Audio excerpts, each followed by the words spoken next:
Et quand la tristesse arrive, je sais tu es là, toujours près de moi. Bon mardi matin, ce 23 octobre. Merci d'être là. Merci pour votre belle fidélité à nous accueillir chez vous. Vous savez, un des secrets, peut-être le plus grand secret des gens heureux, c'est qu'ils savent toujours regarder le bon côté des choses, même quand c'est difficile. J'ai ici une petite citation. « Sachons trouver le bon côté des choses, où aucun nuage n'est si noir qu'on ne puisse lui découvrir une bordure d'argent. » C'est de Gaston Courtois. C'est beau, hein? Allons maintenant à la rencontre de Mme Cathy Renzella et de sa chronique à la découverte des trésors de la Bible. Cette émission vous est présentée par l'organisme catholique La Victoire de l'amour. Depuis toujours, l'être humain cherche le chemin qui mène au vrai bonheur. Pourtant, encore aujourd'hui, notre monde se meurt d'un manque d'amour. Il y a plus de 2000 ans, un homme du nom de Jésus de Nazareth est venu bouleverser le monde, et ce, à tout jamais. Si tu acceptes le Christ dans ta vie, tu es condamné à être heureux.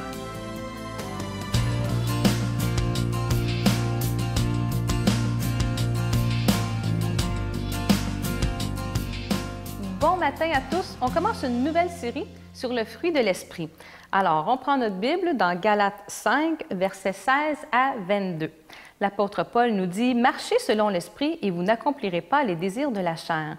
Car la chair a des désirs contraires à ceux de l'esprit, et l'esprit en a de contraires à ceux de la chair. Ils sont opposés entre eux, afin que vous ne fassiez point ce que vous voudriez. Si vous êtes conduits par l'esprit, vous n'êtes point sous la loi. Or, les œuvres de la chair sont manifestes. Ce sont l'impudicité, l'impureté, la dissolution, l'idolâtrie, la magie, les inimitiés, les querelles, les jalousies, les animosités, les disputes, les divisions, les sectes, l'envie, l'ivrognerie, les excès de table et les choses semblables. Je vous dis d'avance, comme je vous l'ai déjà dit, que ceux qui commettent de telles choses n'hériteront point le royaume de Dieu. Et ici, le royaume de Dieu, on ne parle pas du ciel ou du paradis. Jésus a dit le royaume de Dieu, ce n'est pas le manger et le boire, mais c'est la paix, la joie et la justice par le Saint-Esprit. Donc, si on veut vivre dans cette dimension-là, de la paix qui surpasse toute intelligence, de la joie de l'Éternel qui est ma force, et la justice par le Saint-Esprit, être conduit par lui, eh bien, il faut porter du fruit de l'Esprit. Mais c'est quoi le fruit de l'Esprit? Verset 22, ça dit, le fruit de l'Esprit, c'est l'amour, la joie, la paix, la patience, la bonté, l'humilité, la fidélité, la douceur et la maîtrise de soi. Verset 25, si nous vivons par l'Esprit, marchons aussi selon l'Esprit. C'est simple, hein? Vraiment. Alors imaginez, si on marche en portant le fruit de l'Esprit, eh bien, ça va être beaucoup plus agréable pour soi-même et pour tous les gens qui nous entourent. Jésus a dit, vous les reconnaîtrez à leurs fruits, non pas par nos œuvres afin que personne ne se glorifie, mais vous les reconnaîtrez à leurs fruits. Donc, soyons des croyants croyables, comme nous dit souvent Sylvain. Hein? Et un autre de nos amis, un autre Sylvain, dit, on devrait être des croyants croyants. Donc, pas juste croire ce que la parole de Dieu dit, pas juste croire en Dieu, mais croire Dieu, le croire lui. Et vivre selon l'Esprit, c'est beaucoup plus facile qu'on le croit, parce que en fait, c'est lui qui met en nous le bon vouloir et le faire. On peut tout par Christ qui nous fortifie. Il n'y a rien d'impossible à celui qui croit. Tout est possible avec Dieu. Et avec Dieu, on fait des exploits. Bonne journée. Notre Père qui es aux cieux, que ton nom soit sanctifié, que ton règne vienne, que ta volonté soit faite sur la terre comme au ciel. Donne-nous aujourd'hui notre pain de ce jour. Pardonne-nous nos offenses, comme nous pardonnons aussi à ceux qui nous ont offensés. Et ne nous soumets pas à la tentation, mais délivre-nous du mal, car c'est à toi qu'appartiennent le règne, la puissance et la gloire, pour les siècles des siècles. Amen. Je suis tellement content, je vous en parle depuis quelques semaines de ce beau cadeau du mois, une belle exclusivité de la Victoire de l'amour. Vous savez que cette croix en épinglette a été fabriquée expressément pour la Victoire de l'amour, donc vous ne trouverez pas ça ailleurs. Je vous rappelle qu'elle est plaquée or et ornée de petits cristaux, alors c'est vraiment beau et surtout que ça se donne très, très bien en cadeau. Vous voyez Sœur Angèle la porter fièrement pendant les émissions. Alors, je vous rappelle que c'est avec un don de 25 $ si vous en voulez une et avec un don de 40 $ si vous en voulez deux. Et moi, je vous remercie aujourd'hui de tout mon cœur, au nom de toute l'équipe de la Victoire de l'amour, l'amour, de nous aider d'abord par votre prière. Vous savez que c'est ce qui est de plus important, mais évidemment aussi, il faut donner des mains à la Providence. Alors moi, je veux vous dire merci de nous soutenir financièrement. Je vous rappelle qu'on vous envoie un reçu pour fin d'impôt. Alors merci de tout cœur, si c'est possible pour vous, de poster votre don dès demain matin et tous ensemble, parce que bientôt, ça fera déjà 18 ans, j'en reviens pas moi-même, ça ne me rajeunit pas d'ailleurs, ça fera bientôt 18 ans qu'on est à la télé et ça, c'est grâce à chacun et chacune de vous.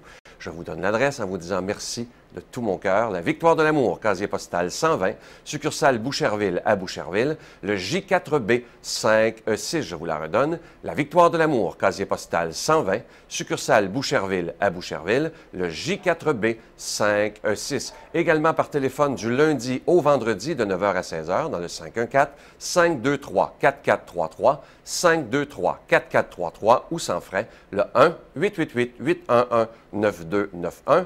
1-888-811-9291 et aussi sur notre site Internet, le www.lavictoiredelamour.org. Moi, je vous dis merci de tout mon cœur, de votre grande générosité. Tous ensemble, on pourra faire la différence.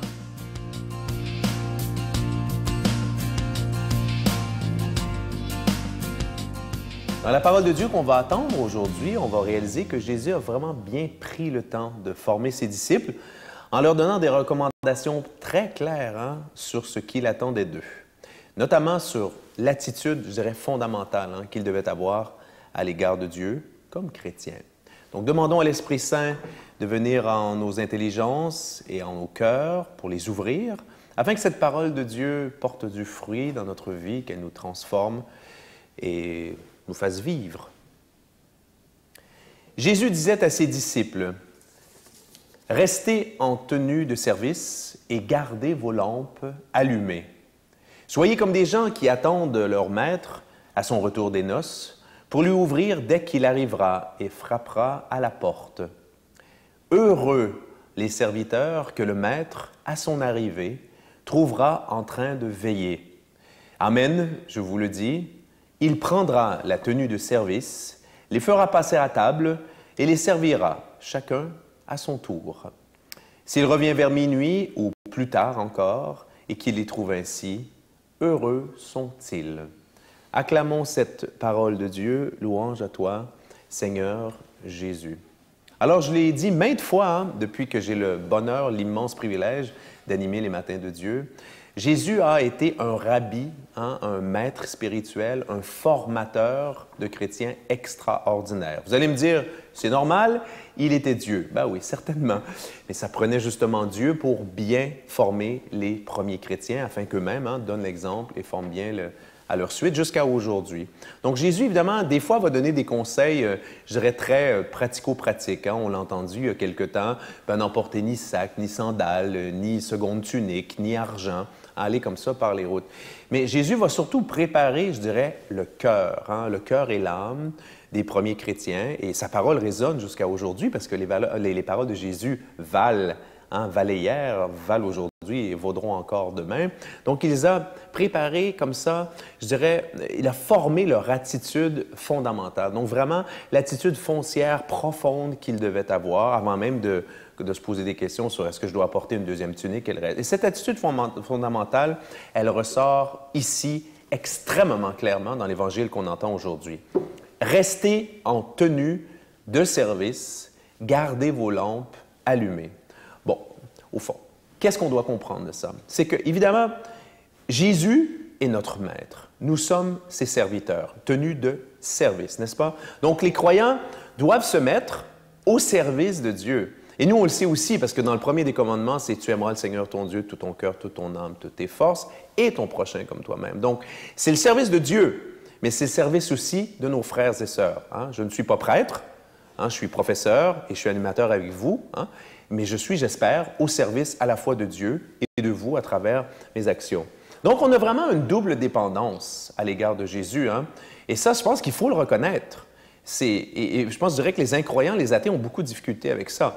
Je dois tout à Dieu pour ma vie, pour mon salut aussi.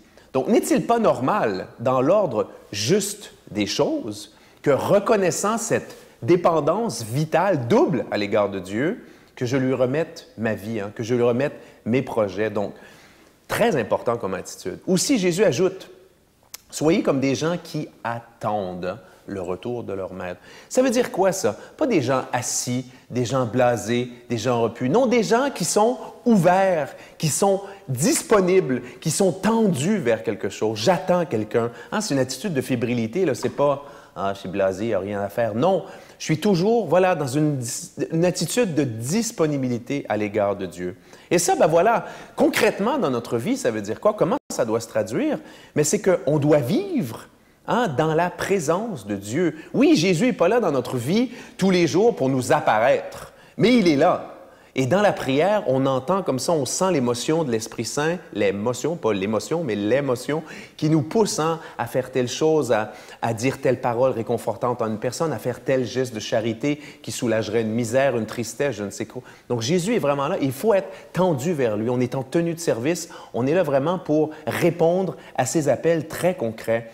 Et gardez votre lampe allumée, dit Jésus. C'est quoi une lampe allumée? Bien, évidemment, c'est pour voir clair, mais ça veut dire, autrement dit, il faut maintenir sa foi vivante. Et je vous félicite de le faire comme ça, de plus en plus nombreux chaque matin, en nourrissant votre foi, votre prière, en écoutant la parole de Dieu. Merci, vous maintenez comme ça votre lampe allumée, vous vous maintenez en tenue, en attitude de service. Et le plus important de tout, c'est ce que vous récitez, ce que je récite à tous les jours, le Notre Père, hein?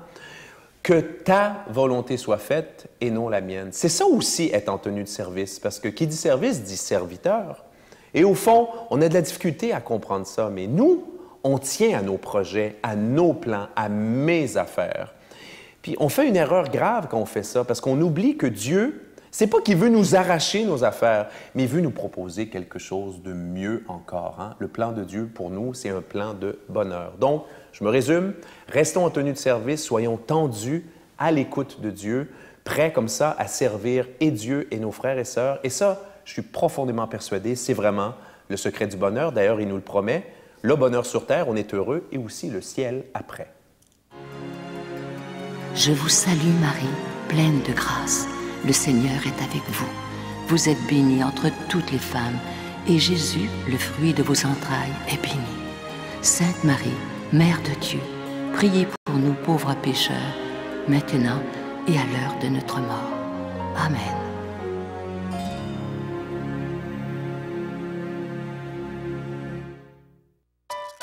La Victoire de l'amour, en collaboration avec Voyage Intermission, vous invite pour une 18e année consécutive à une retraite spirituelle à Cancún au Mexique, à l'hôtel Iberostar.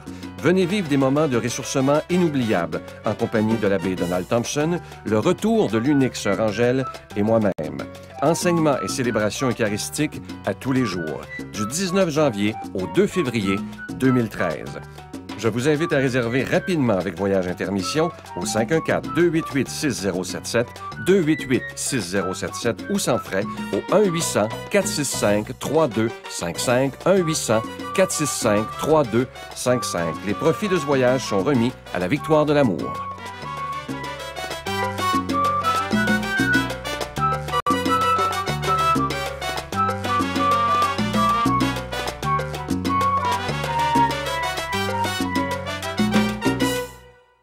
Un chrétien sincère, c'est un chrétien qui a compris qu'il est là pour servir. Un bel exemple, Christian Lépine, prêtre que j'ai connu à Rome avant qu'il devienne évidemment évêque et archevêque. Christian Lépine a toujours dit comme prêtre, moi je suis là pour servir, que ce soit comme simple curé à la secrétaire d'État. Et je suis sûr qu'il a dit ça quand on l'a appelé de Rome pour lui dire, accepterais-tu d'être évêque? Donc demandons à Dieu de nous mettre en tenue de service et de nous bénir, lui qui est Père, Fils et Saint-Esprit. Je vous remercie d'avoir été là et on se donne rendez-vous demain. Moi, je sais que je suis prêtre pour mon époque ici. Avant, là, 50 ans, j'aurais pas pu être prêtre. Je suis prêtre pour mon époque, pour ce que les gens vivent aujourd'hui. Oui, il y a des difficultés, mais il y a des choses que j'ai pas connues du passé, malheureusement, qui sont négatives, qu'on rencontre et qu'on entend, mais... La Victoire de l'amour remercie de tout cœur les Résidences Soleil de leur accueil si chaleureux.